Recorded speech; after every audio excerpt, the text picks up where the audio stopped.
Matagal na bang hindi nagpaparamdam, text, tawag o chat sa'yo ang mahal mo?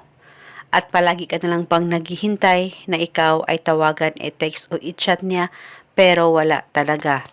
Ngayon, may ituturo ako sa inyo na napaka-epektibong ritual upang ikaw ay kukontakin ng mahal mo agad-agad sa oras na magawa mo ang ritual na ito. Basta itong ritual na ibabahagi ko sa inyo ngayon, gawin sa tama, gawin sa mabuti, at hilingin ng buong puso. Ang gagawin mo lamang, kumuha ka ng papel at panulat at isulat sa papel ang kanyang tunay na pangalan at apelido ng 3 beses. At pagkatapos, kumuha ka lamang ng kahit na anong barya na meron ka ay pwedeng gamitin. At kahit ikaw ay nasa ibang bansa, at kung anong barya na meron ka ngayon ay pwede mong gamitin sa ritual na ito.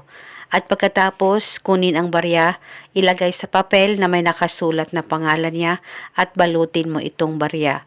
At nang mabalot mo na, ay hawakan saglit, ipikit ang mga mata mo, pakaisipin mo siya ng mabuti, mag-focus at mag-concentrate ka, at ibulong mo lamang ang makapangyarihang salitang ito.